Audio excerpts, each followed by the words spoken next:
Good evening once again. I'll say good morning, depending on where you are. Okay. Today we'll be talking about week 3 of embryology. Last week we talked about week 1 and 2. A quick revision of last week if you are not there. Week 1 has to do with after fertilization. Okay. And week 2 has to do with implantation. Quickly, after fertilization, what is in there is called molar stage. So when the fetus is created, you see, when there's a fusion of sex cells, mitotic division starts. So from 1, it divides to 2, 2 to 4, 4 to 8, 8 to 16. Okay. And the shape is still intact. Okay. So this division is called, that status is called the molar stage. That is a whole ball. Inside out is whole ball. And the small cells formed there are called blastomere, if you forgot it. Quickly, if you move on from the divisions, we have totipotent and pluripotent. 8 division is called totipotent, and then above 8 is called pluripotent. This is what it means. It means that though they are stick together, so from 2, 4, 8, at that time, each blastomere is capable of forming one particular fetus in the embryo. So if somebody is pregnant and then this division is ongoing, and at the 8th stage, each of them separate, they can form 8 different babies. So at that time, we say the blastomere cells are totipotent. Okay. Then quickly, when they bypass totipotency from 32, 64 onwards, we say they are pluripotent. Now, from the molar stage, we have a blastocyst stage. Blastocyst means that whilst this ball is ongoing cell division, the middle part of the ball starts moving the cells to the periphery, okay, so that it absorbs fluid and then the cells move to the periphery. So we call it blastocyst. The blastocyst stage is indifferent from the early stage of blastocyst. We can see the cells moving to the periphery. In the late stage, we're going to see a total space inside and then the cell moving to the periphery. That space is called the blastocell, and the cells that move to the periphery we call them the trophoblasts. And remember, there will be an inner cell mass. Some of them that will aggregate at a particular point. We call them inner cell mass. Okay. So it's actually the blastocyst that will be moving towards implantation. Okay. So that is week 1. Week 2, the blastocyst cell is now in the uterus, specifically moving in the endometrium to get a particular place of attraction. You see, there's a lot of chemical reaction. The blastocyst at that time should be attracted to a particular portion of the uterus to implant. Okay, but it will undergo hatching. Hatching means that all along the ZP, the xenopellucidum is around it. So the trophoblast cells secrete an enzymes and that will digest the ZP, and then the blastocyst will emerge from the zona pellucidum. Okay, so that is when implantation can happen. Okay, so week 1, fertilization, division of cells to blastocyst stage. Week 2, the blastocyst will move into the endometrium and implant itself. Remember, we said that when there is implanted, there's a change. The blastocyst will undergo morphological change. Number 1, the trophoblast cells around the periphery will change into syncytiotrophoblasts and cytotrophoblasts. And the cytotrophoblasts will undergo cell division, pushing the syncytiotrophoblasts into the endometrium. Whilst this invasion is ongoing, the syncytiotrophoblasts also develop spaces within it that we call the lacunas. Okay, the lacuna will allow maternal blood to diffuse into it, and then the nutrients within it will diffuse to the developing embryo. Okay, and then the inner cell mass also transform themselves into bilaminar plates. You see, inner cell mass is a group of cells. Now, during those development, they will align themselves to form 2 plates. So one plate here that we call the epiblast, and another plate here that we call the hypoblast. Okay, so because there are 2 plates at that time, we call it bilaminar discs. So that's a quick revision of week 1 and week 2. Today we'll be looking at week 3. The good thing about week 3 is that number 1, the bilaminar disc now will transform itself to a trilaminar disc. Okay, so instead of epiblast and hypoblast that will undergo implantation, now we're going to have a 3 discs. That is the ectoderm, the mesoderm, and the endoderm. Now, all about this aspect happens in 2 aspects. We call it gastrulation and neurulation. So week 3 is actually about 2 major processes. Gastrulation. Gastrulation is just the procedure when the two laminar discs changes to three laminar discs, and neurulation is when these also bring about the notochord, which eventually once will develop into the central nervous system. Okay, so week 3 is 1, changing to the germ cells, the 3 germ cells, and 2, forming the notochord that eventually will develop into the neural aspect of the developing embryo. So we're going to go through it step by step so that we understand how it's done. So this is a quick revision of week 1 and then week 2, and then we are entering into week 3. Okay, so let's start. If you look at the PowerPoint, we say week 3 is from 14 to 21 days. And then that has 1, the 2 germ layers, as I said. 2, we're going to have the 2 turning to 3. And then the primitive streak. So we're going to know exactly how that is for.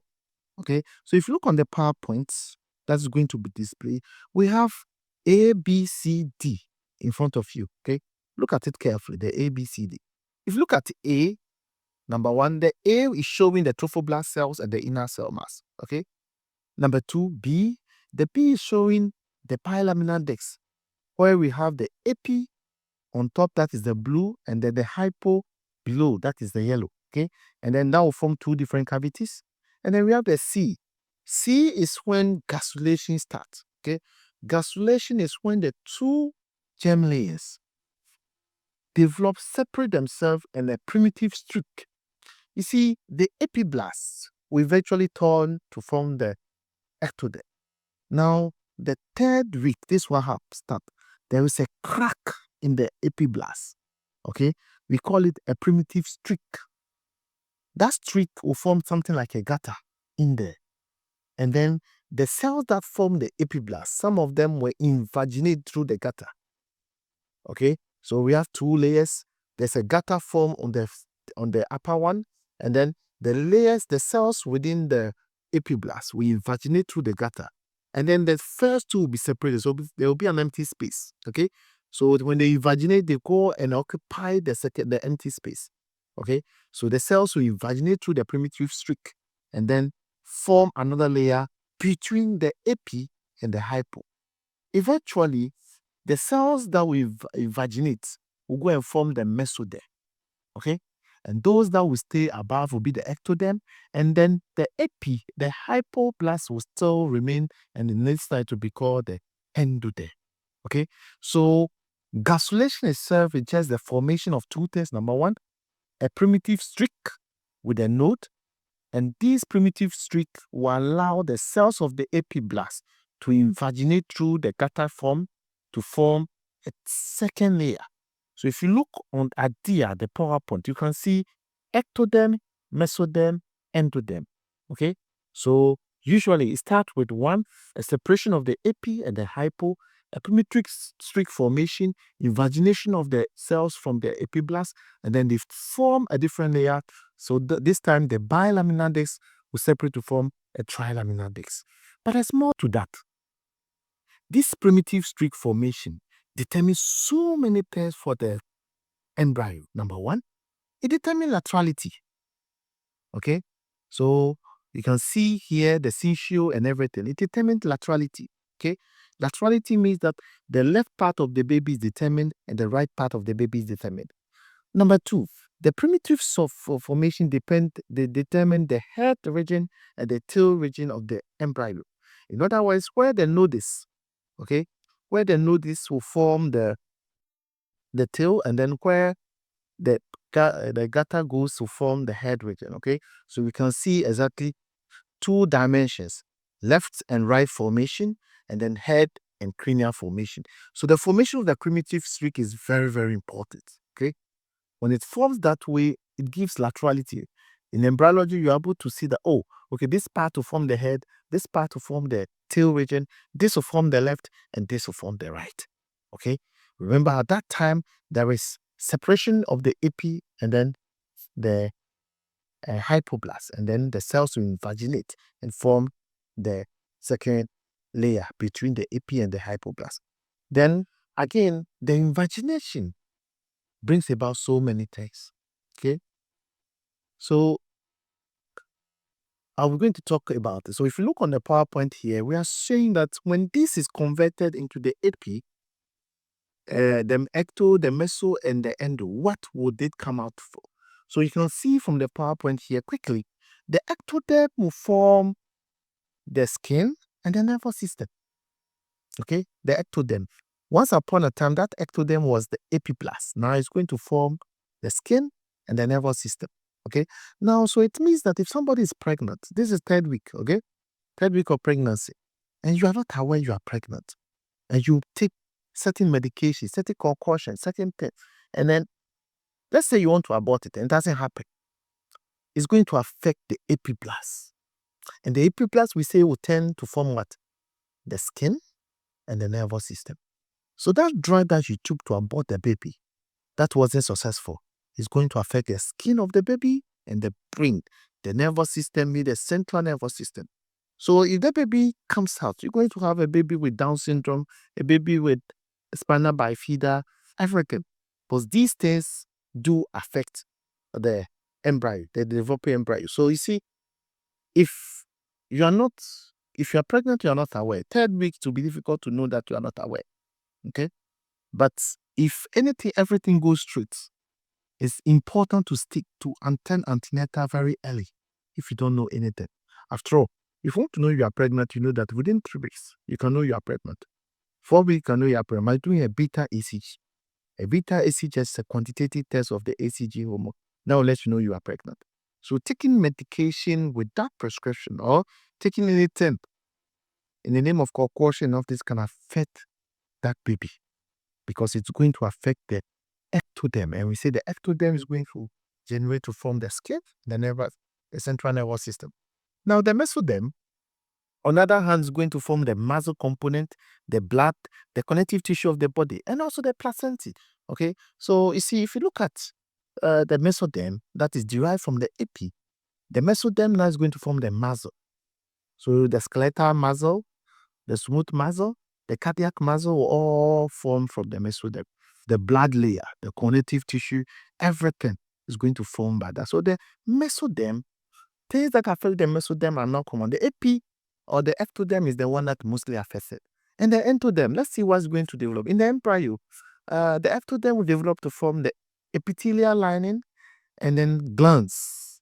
When you say the gut, to mean that the digestive system, the lungs, and then the kidney and the genita, they will all be formed from the ectoderm. So this is important for you to know exactly. So if you ask you a question that during gastrulation, something happens, it has affected the endoderm, which of the following structure formation might be affected? You should know that if it's the endoderm, it means it's going to affect the lungs, it's going to affect the lungs, the kidney, and the genita, even the digestive system going to be affected. If it's the ectoderm that is going to affect, remember, it's going to affect the nervous system, all the nerves in the body, and the skin. If it's the mesoderm that issue or that chemical is going to affect, it's going to affect the blood, the muscles, the connective tissue. Ladies and gentlemen, this is gastrulation, and this is the third week of pregnancy. Most people don't know they are pregnant within that week, and that's the most important part of pregnancy. From the bilaminar disc to the trilaminar disc, this formation, when disturbed, can result in so many abnormalities in the baby, in so many abnormalities. So let's progress and know exactly what abnormality will be formed when gastrulation is affected. Okay, so here on the screen is showing the primitive streak formation, the primitive node. Okay, so this is a reality and this is a cartoon. Okay, so this is showing also A and B. If you look at it carefully, it's showing the invagination, the formation of a primitive streak, and then the invagination of the cells. So those red colors are the invagination of the cell forming the mesoderms.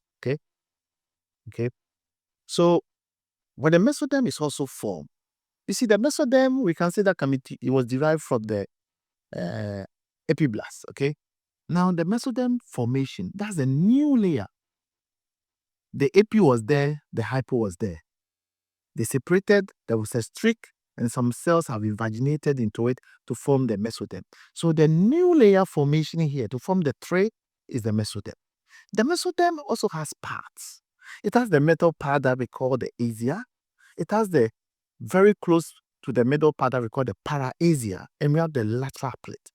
Okay, so if you look at the picture showed on the screen, we can see that the mesoderm has three major parts. Okay, it has the middle part, the asia, the parasia, and also the lateral plate. Okay, now the middle part of the mesoderm, we say is going to form the notochord, and the notochord is going to form the central nervous system. Okay, the parasia part of the mesoderm will develop to form the cartilages, the skeletal muscle, and the dermis. Remember, we said the mesoderm is responsible for the formation of muscles, but here we are showing each part of the mesoderm that is responsible in the formation of something. Now, the parasia will be responsible for the formation of cartilages, skeletal muscles, and the dermis. Now, the lateral plates of the mesoderm also will be responsible for the formation of the circulatory system. Circulatory system is that the cardiovascular system and then the lymphatic system. Okay, and all the body cavity lining will be formed by that part. Okay, the extra embryonic mesoderm also will be associated with the formation of the blood vessels and everything. So these are the parts. So when you say mesoderm will be affected, it's a whole big game. But what about the middle part of the mesoderm alone is affected? So affect which part? What about the lateral part of the mesoderm formation? Which part will they affect? What about the parasia part of the mesoderm? Which part will be affected? So you see, if you understand it that way, it means that if somebody is pregnant and takes something like a chemical or is exposed to mercury, exposed to this, now this modern Ghana, we have galamsey everywhere, and people don't understand the rest of it. This galamsey, mercury, every metallic implants and everything, what affect our future alone, but our generation. If babies are born and these chemicals affect these third weeks. You see, some ladies can even be pregnant. They don't know they are pregnant in third week. And they're working with the galamsey people. It will alter the genetic makeup. It will alter the formation of the baby. If it affects any of these parts, nice and horrible baby will be formed. Okay, I'm saying horrible because we are not used to babies with one leg, babies with one eye, babies with tail. This will be for the formation. Okay, so let's progress and know exactly what will happen if gastrulation is affected. So neurulation is actually the formation of the central nervous system, whilst gastrulation is the formation of a three-germ layer that will result in the formation of the notochord. Okay, that's the asia mesoderm. Okay, so the fate of it is all developed here. Okay, now there's another thing that we have to take into consideration: the organs. Now that we know the germ layers, the ectoderm, the mesoderm, and the endoderm, which organs will be coming from this? Now, it's not that the ectoderm is there, is going to form, then the skin is going to form. We have certain things that will happen. Okay, they are cells, all right. Okay, so we have certain things that will happen. Now, these organology or the organs are formed by tissues by cells. So they are cells that need to communicate. We are ectoderms, so we are going to form this and they all go. Okay. Now the communication between these cells can be affected. Okay. So the fate of the organ formation is determined by the cell. Okay. It's determined by the cell. There are two ways that the cells will determine that. Number one, inheritance of cytoplasmic determinants. Okay, there's inheritance of cytoplasmic determinants is very important. Remember when I was talking about fertilization, I said that when the male cell the male sex cell is donated to the cytoplasm of the oocyte, every other thing is formed by the oocyte. The protein to form the baby, the cell division and everything is formed by the oocyte. And then they also inherit the cytoplasmic determinant. In other words, it means that if a cell was programmed to go and form a particular thing, the inheritance of the cytoplasm can change it. Okay? Can let it form another thing. Okay? So organs formation is affected by cell determination. The first thing has to do with the inheritance of the cytoplasmic. The second thing has to do with the interaction with the neighboring cells. Okay? You see, the cells, they interact with each other. They are together, they are moving a particular order, there's a signal and everything. Now, if one cell is supposed to stay, another cell is supposed to go, one can follow the other, or they can all both stay based on the interaction. Okay, so the cells are determined to go and form this organ, but they can fail to go based on the interaction they have together. They're just like human, they communicate. To bon command any daffy does mean could be macao. Minko for me and me, minko view. Bose, the pane be one ni ho. Cell nature so consenti waka. Okay, so these cells interaction and labels are also affected by the environment, the exposure, the radiations, and everything that mother is exposed to can affect this. So the cell is supposed to go, but due to interaction with a particular chemical, the cell determined or is detected that I won't go. So it's going to affect the production of a particular organ. Okay, so organogenesis is very important here because the three germ layers, when they are separated, they don't just go and form a particular thing. It is the cells that will move, interact, inherit, and go together to form that. If these processes are affected by something else, there will be a catastrophic. You see, when I say interaction between the cells, I mean that cells induction. In simple terms, cells induction. And the induction between the cells affect the formation, their movement, and the interaction between them. Okay? So if you look at the screen, I have cytos inversus. It means that if the cell was supposed to go from a particular part and the part will rotate, now that the cell did not go, the rotation will be defect. So that results in the formation of cytos inversus totalis. When you say somebody is cytos inversus, it's not an abnormal person. It's a normal person like S. But the difference between S and him that whilst our heart is facing a bit of the left side. For him, it's always the right. The anatomy of our right lungs, for him, is different. The left lungs is on the right place. Okay? Whilst normally the liver is supposed to be on the right side, for him is on the left. The stomach is supposed to be on the left, for him is on the right. Okay, so everything, the rotational defect has turned, and that can result because of the cell determination. Okay, so he's not abnormal, but inside him things have turned. Okay, we can also have gastrocardiac people. For them, the abdomen things are all okay, but the thorax things have changed. We call them gastrocardiac. Okay, so this cell determination can result in cytoinversus or gastrocardiac people. And so instead of the heart facing a bit of the left for him, it faces the right side. The lungs position has already changed. Okay, for those that the abdomen and the thorax have changed, we call them cytus inversus totalis. For those that only the chest region has changed, we call them gastrocardiac. Okay, so these are some of the abnormalities that can happen. Not only that, you look on the screen carefully.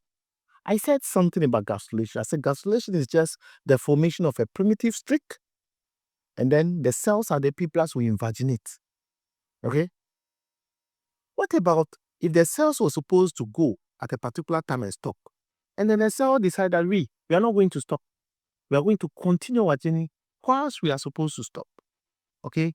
The result is something we call caudal agenesis. Caudal agenesis means that the gastrulation was not enough. Okay? They were supposed to go, they decided not to go. The gastrulation was not enough. So in other words, we're going to call it not enough gastrulation, not enough cells moving. Okay, so if you look on the screen, a nice baby born, but they have 2 or 3 defects. Okay, you can see that the legs are fused together. So the cells that were supposed to move to go and form the full cartilaginous aspect, the full legs did not go. They decided to stay somewhere else. Okay, so these babies will be born, and then in our society, they say mami wataba. It's not mami wataba, it's embryology. Okay, the cell that were supposed to move decided not to go. Okay, so usually they have vector association. The V vertebral defect, the A inner atresia, the T tracheoesophageal fistula, and the R is renal defect. So that baby will have vertebral defect. Number 1, the inner part is not formed. Okay. Number 2, there is a link between the trachea and the esophagus. And then number 3, the renal aspect, means the kidney area did not form.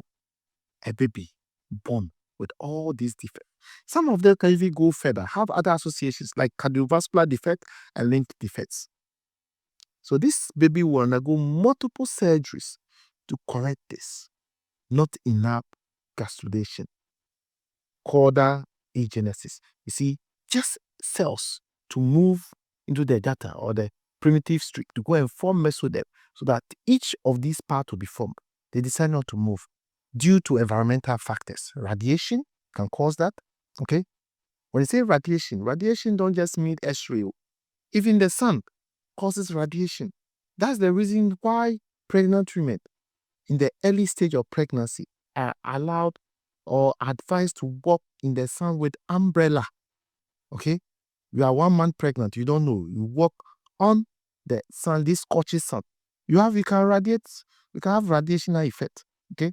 So that's why as midwife, you should understand this. In early pregnancy, first trimester, especially the early first trimester, you allow your client to walk with umbrella to prevent radiation. Okay? Not expose them to X-rays, no matter what. Okay? Unless you don't like the baby. Because these X-rays, and then don't put them on so many chemicals that you don't even know what they are used for. If somebody doesn't know, you see, it's difficult for people to know they are pregnant at that time. That's why I've told you, the only shortest beta ACG. Okay? If you expose them to some chemical due to certain infections that you are treating, and they can realize that they are pregnant, what to do? Okay? So this vaca association and vitral association can result. A nice baby girl as shown in the picture coming born. Or what about if the cells migrate too much? That's too much gastrulation. Okay? They are supposed to live at A, but they all follow and go. What will happen? What will happen is sacrococcygeal teratoma. Okay? As shown in the picture here. Here, the cell that was supposed to be there, they decide to move. Okay? They are supposed to be arrested there. 1, 2, 3 will go, 4, 5 will stay. Then before we know 1, 2, 3 to 5, they are all gone. You see, when you go there, the body see them as excess. After forming every part, they see them as excess. So when they are excess, it will aggregate them to a particular point, as shown in the picture. So here, when they cut that tumor, you're going to have ectoderm in it, mesoderm in it, and even endoderm in it. Okay? So you're going to see this one, you can cut and see hair, human hair, teeth in it, everything in that teratoma. Okay? So these things that we are talking about, it happens in 3rd week of pregnancy. Midwives, 3rd week of pregnancy. That our dear mothers are not even aware that they are pregnant. It is very important to advocate early antenatal care. Very important. I don't know why in our society, when people are pregnant, they will wait 2nd trimester and come to the antenatal. By that time, tell them whatever thing that needs to be formed has already happened. Gastrulation is 3 weeks, that's happened. So many things are also really happening. They don't need antenatal. They basically advise them, tell them the truth. That if they want to go for antenatal, that's why I'm advocating. Personally, I'm advocating for pre-conceptional care. Preconception care happens when you want to get pregnant. Things you're supposed to know before you get pregnant. Okay? Advocate it. Tell your colleagues to tell other people that we have something we call preconceptional care. Things, if a lady want to give birth or want to get pregnant or want to get married, yes, often these are things you have to tell them. We have preconceptional care. Things that they are supposed to know about themselves before they get pregnant. It's not HIV, neither is it sickling that you check. HIV and sickling. Yeah, check it. Okay? There are more important things than HIV and sickling. Okay? These are the things they are supposed to be aware of to avoid giving birth to either too much gastrulation or no gastrulation or not enough gastrulation babies. Okay? So these pictures are enough to tell you why a baby will be born and they have 1 leg. We can explain it. It is not enough gastrulation. Okay? Genesis. Or a baby will be born and there's a bump at the caudal part, at the caudal part. That's a teratoma. It means there's too much gastrulation. And this not enough or too much are influenced by environmental factors. In Ghana, this time we are very much at risk. With the onset of galamsey, and we are talking about people think it's a joke. This is our future. No matter where you find yourself in Ghana, the Galamsey area, crops, vegetables, they go everywhere in Ghana. We are all at risk. Let's talk about it. Let it be serious. This is not political. But let's address this situation facetous. Because our future is at risk. We can't give birth to nice babies and they want to give birth and they give birth to too much or not enough gastrulation. Please. Environmental factors that I'm talking about is not something odd. It's something that happens around us. This is all about week 3. So week 3 actually has to do with gastrulation and neurulation, and we will be able to go through quickly for you. Week 1 was fertilization, and then week 2 has to do with the implantation, and week 3 has to do with gastrulation and neurulation. We're going to pause here. We're going to have another lecture that has to do with the formation of various organs. What organ forms first after gastrulation? Which one is the last one? Which one determines life? Which one determines that the embryo or that baby is alive? Next time, we're going to talk about the heart. Okay? Or we're going to also look at how sensitive is the baby in the uterus. It means I'm talking about the nervous system. Remember, folic acid is important to take because it's going to have so many effects on these two organs that we're going to talk about. Okay? So until we meet again next week, please stay cool, learn, and then we meet again. If you have any questions related to what we've done so far, okay, you can leave your comment there. I'll get time and answer you. Or you know where we can meet on the Telegram page or other aspects. Okay, so please take advantage of this media and then subscribe to the page, and then we're going to have more important videos. Until then, bye-bye.